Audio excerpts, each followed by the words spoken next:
ගහ කොටා ගන්න, මරා ගන්න, එහෙමත් නැත්නම් නවකවදේ කියන සංසිද්ධිය මුල් කරගනිමින් සමාජයේ බොහෝ අපතීර්ථයට ලක් කරන මාධ්‍යයට හසු වන කණ්ඩායමක් විදිහට. මම හිතන්නේ ඒක ඉතාම අනුවේදනීය තත්ත්වයක්. විශ්වවිද්‍යාලවල තරුණ පරපුරක් ඉන්නේ. ඔවුන් ආවේගකාරී. කිසියම් සිද්ධියක් විසඳා ගැනීම සඳහා නැත්නම් තමන්ගේ මතය සඳහා කිසියම් අරගලයක් කරනවා. මේ අරගල තුල ඔවුන් අතර ගැටුම් ඇතිවීම ස්වාභාවිකයි. මේ ස්වාභාවික තත්ත්වයන් මාධ්‍ය විසින් හොයා දක්වන්නේ බොහෝ විට නරුමයන් විශ්වවිද්‍යාලවල සිටින විට මේක සත්‍යයක් නොවේ.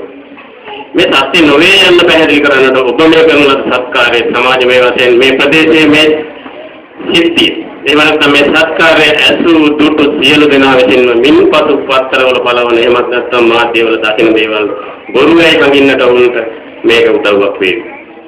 ඒකයි මම මේ සිද්ධිය මේ අවස්ථාව මම දකින්නේ කොහොමද කියන එක පිළිබඳ මට අවස්ථාවක් ලබා දීම සම්බන්ධයෙන් ස්තුතියි කියලා කියන්නේ.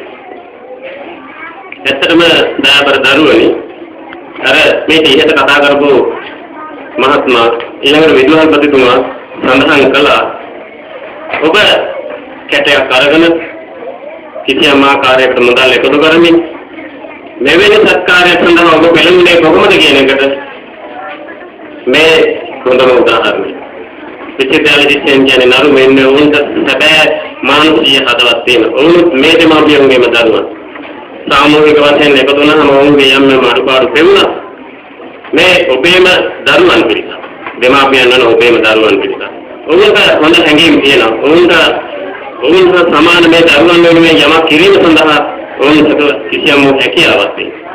මේ හැකියාව පදනම් කරගෙන මෙවැනි සත්කාරයන් මේ වගේ දුෂ්කර ප්‍රදේශවල ඔවුන් සූදානම් කරන